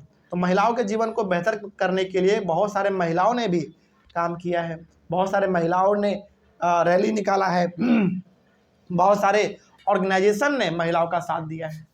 ठीक है, आगे, many men support the women's movement as well. वही बात है हमने जो कहा कि बहुत सारे पुरुषों ने भी महिलाओं के इस आंदोलन को सपोर्ट किया है, आगे बढ़ाया है। तो आपको ये मानना पड़ेगा कि महिलाओं के जीवन को बेहतर करने के लिए महिलाओं के साथ साथ पुरुषों ने भी अच्छा खासा काम किया है, ताकि महिलाओं के जीवन को क्या किया जा सके, बेहतर बनाया जा सके। कोई दिक्कत नहीं इसमें। चलिए आगे बढ़ते हैं। उसके बाद है, different strategies have been used to spread awareness, fight discrimination and seek justice. यानी कि बहुत सारे तरीके अपनाए गए हैं महिलाओं के जीवन को बेहतर करने के लिए। यूज टू स्प्रेड अवेयरनेस, यानी कि महिलाओं के जीवन को लेकर लोगों के बीच में जागरूकता फैले कि महिलाएं भी कुछ अलग नहीं है प्राणी, वो भी एक इंसान ही है, उनका भी कुछ अधिकार है, उनका भी कुछ लाइफ है। तो उनके जीवन को बेहतर करने के लिए बहुत सारे अवेयरनेस चलाए गए हैं। अवेयरनेस मतलब जागरूकता अभियान, है ना, कि महिलाओं को जागरूक किया जा सके। आगे, फाइट डिस्क्रिमिनेशन, महिलाओं के साथ भेदभाव होता था कि तुम महिला हो, तुम लड़की हो, तुम ये काम नहीं कर सकती हो, तुम घर से बाहर नहीं जा सकती हो। तो बताओ ये भेदभाव है कि नहीं है। तो उस भेदभाव को भी खत्म करने के लिए बहुत सारे तरीके अपनाए गए हैं, तो हम लोग आगे एक एक करके पढ़ेंगे। एंड सीक जस्टिस, और महिलाओं के लिए तो किसी प्रकार का कोई कानून वगैरह था ही नहीं, तो कैसे उनके लिए कानून बना है, किस किस तरीके से, वो सब हम लोग आगे डिस्कस करेंगे। Here are some glimpses of this struggle. तो कुछ चीज़ें यहाँ आपको पढ़ने हैं जिससे आपको ये समझ में आएगा कि महिलाओं के जीवन को जितना ज़्यादा बेहतर कैसे बनाया गया है। सबसे पहला है कैंपेनिंग। आइए पहले समझते हैं कि कैंपेनिंग होता क्या है। देखो, campaigns to fight discrimination and violence against women are an important part of the movement, women's movement. Campaigning का मतलब है घूम घूम के प्रचार करना, प्रसार करना, लोगों को बताना कि महिलाएं भी कुछ अलग प्राणी नहीं हैं, वो भी हमारे जैसे ही लोग हैं, तो उनके साथ भी भेदभाव नहीं होना चाहिए। जैसे पुरुषों के साथ नहीं होता है, वो जो चाहे कर सकते हैं, उसी प्रकार से महिलाओं का भी जीवन है, वो जो चाहे वो कर सकते हैं। तो कैंपेनिंग का मतलब होता है सिंपल सा घूम फिर के लोगों को बताना, लोगों को समझाना, बुझाना कि महिलाओं को भी वो सब चीज़ करने दिया जाए जो कि एक पुरुष करता है। तो कैंपेनिंग का मतलब यही होता है। ठीक है, तो घूम फिर के लोगों को क्या बताओगे आप कि महिलाओं के साथ गलत मत करो, महिलाओं का सम्मान करो, महिलाओं को बराबर अधिकार दो, उनको भी घर से बाहर निकलने का परमिशन दो, उनको पढ़ाओ लिखाओ, उनको जॉब करवाओ। आप घूम फिर के लोगों को ये तो बताओगे, है ना। तो कैंपेनिंग का मतलब यही होता है। आगे, a law was passed in 2006 to give women who face physical and mental violence within their homes also called domestic violence some legal protection. जैसे होता क्या था ना उस समय पे, आज से 100 साल पहले, 150 साल पहले महिलाओं को ना महिला नहीं समझा जाता था, महिलाओं की तरीके से ऑब्जेक्ट समझते थे लोग, कोई वस्तु समझते थे। जब मन किया तब पीट दिया, जब जो घर का काम है जैसे करवाना है करवाओ, उनका चाहे हालत ख़राब हो जैसा भी हो आपको घर का काम करना पड़ेगा, है ना। पुरुषों को गुस्सा आए तो पुरुष पीट देते थे, गंदे तरीके से पीट देते थे महिलाओं को, अपने वाइफ को। तो इस तरीके से आप कह सकते हैं कि महिला को महिला नहीं समझा जाता था, एक ऑब्जेक्ट समझा जाता था, कि एक खिलौना समझा जाता था, एक ऑब्जेक्ट, एक वस्तु। जब मन किया तब घर का जो काम करवा लिया, है ना, जब मन किया तब उसको पीट दिया। तो बताओ क्या ये सही था? नहीं था। तो समय बदला धीरे धीरे, बहुत सारे इसके ऊपर आवाज़ उठने लगे एक के बाद एक।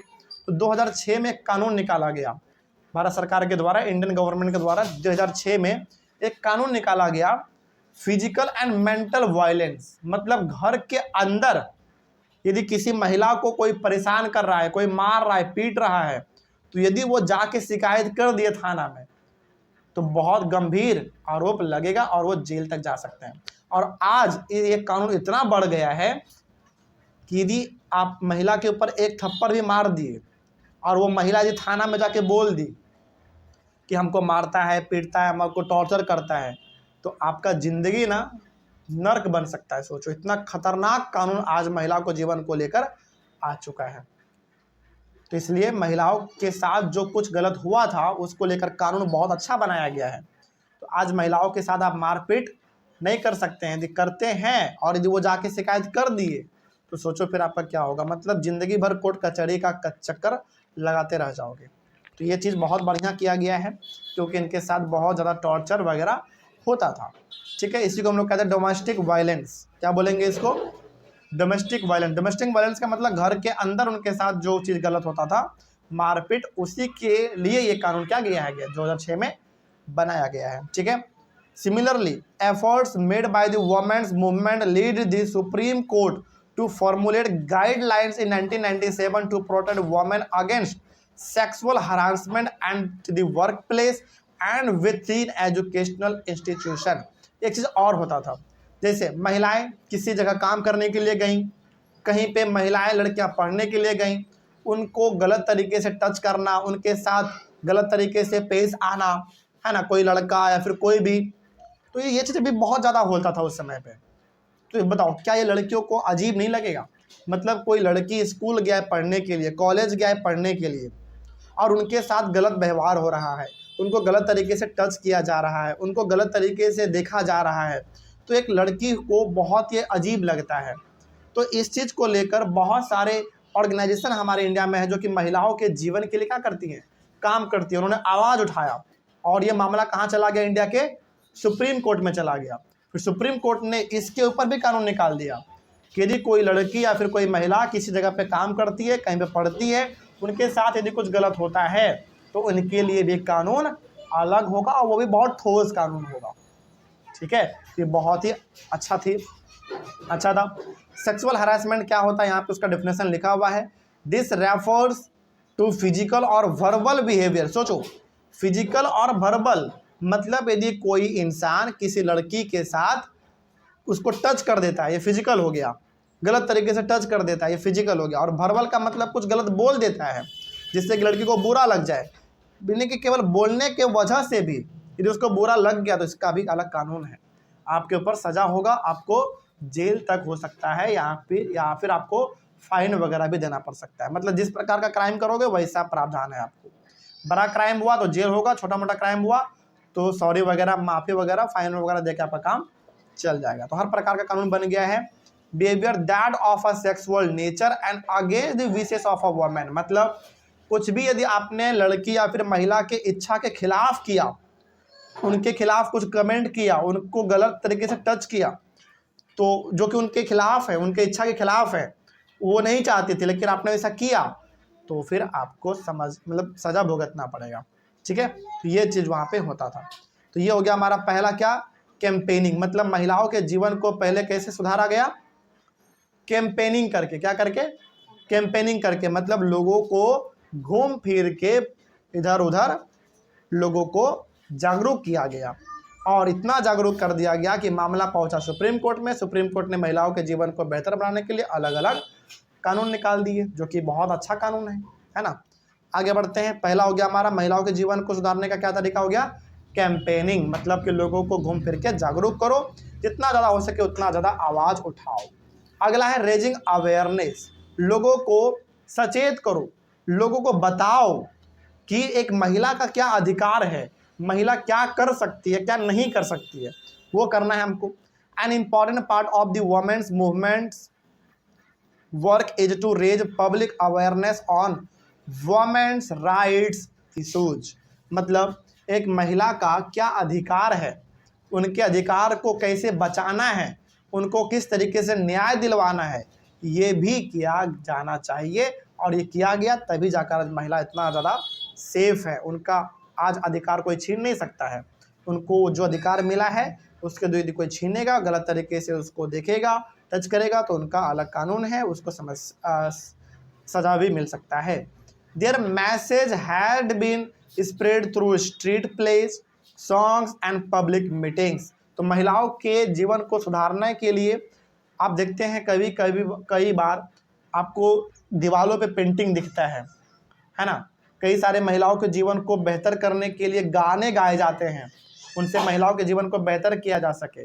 जैसे एक गाना है ना, गाना नहीं कविता है कि तू बहुत अच्छा है, तू निकल खुद की तलाश में, किस बात का डर है ना। इस मतलब एक बहुत अच्छा कविता है, आप जाके इसको सर्च करना, आपको यूट्यूब पे वो मिल जाएगा।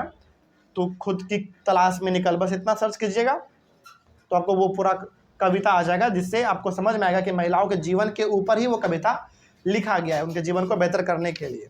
ठीक है, तो कई सारे आप देखते हैं सड़क पे पोस्टर, शहर दीवारों पे पेंटिंग, जिससे ये समझ में आता है, एक मैसेज आता है कि महिलाओं के जीवन को बेहतर बनाया जाना है।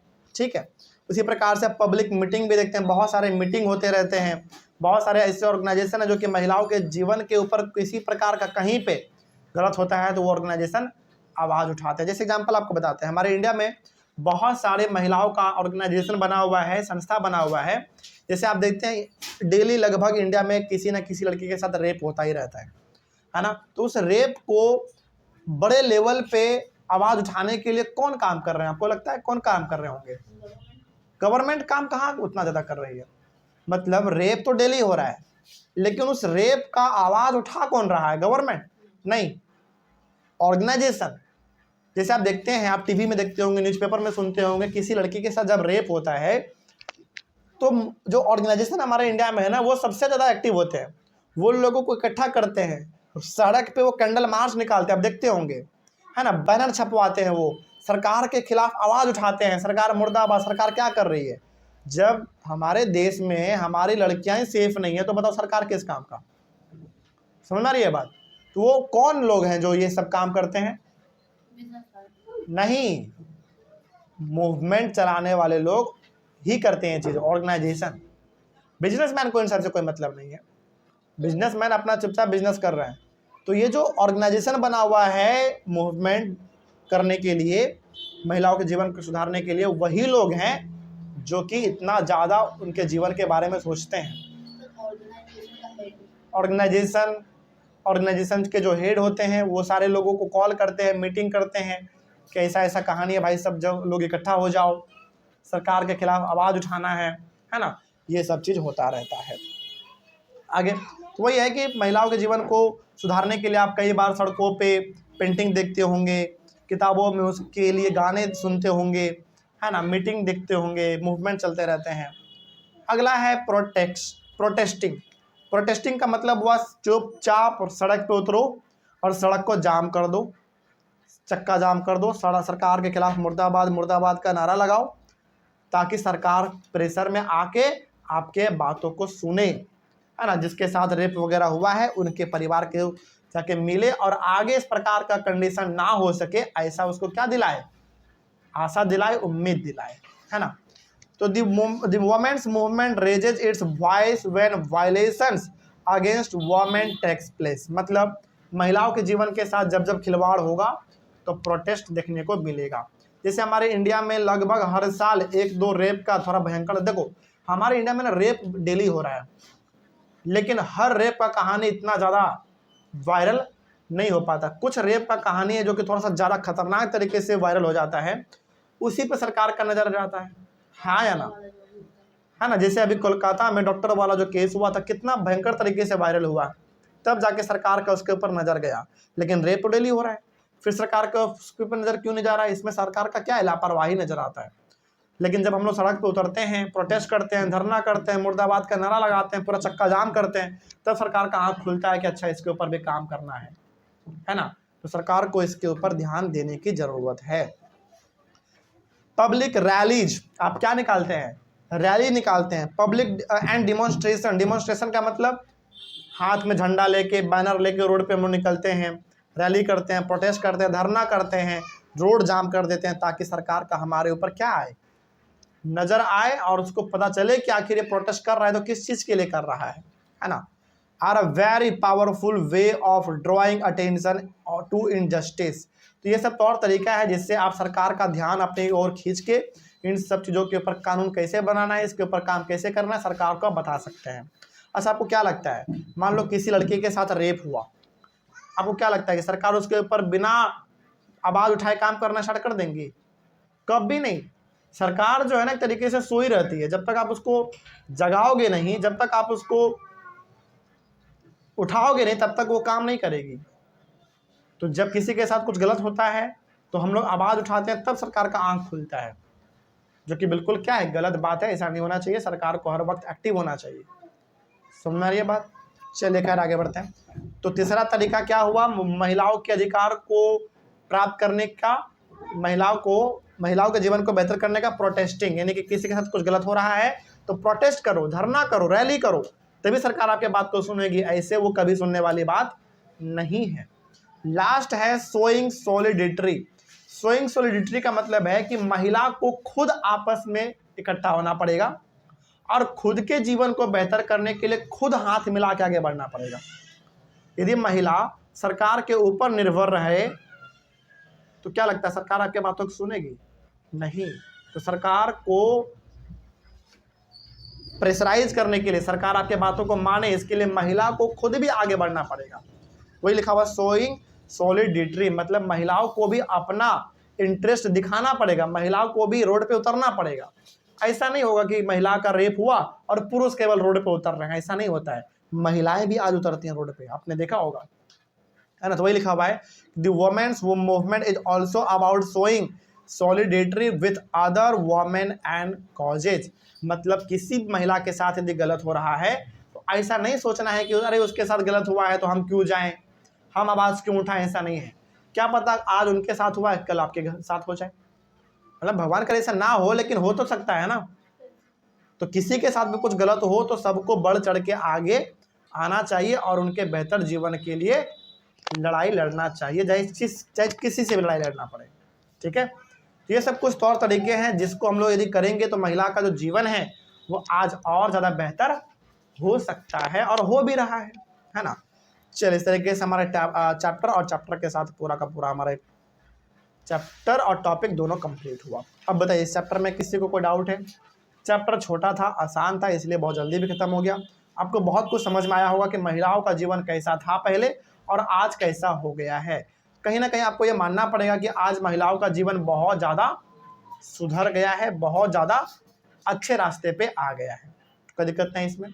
चलिए, हम लोग मिलेंगे अपने अगले क्लास में फिर से एक नए चैप्टर के साथ और एक नई शुरुआत के साथ। तब तक thank you very much and have a nice day.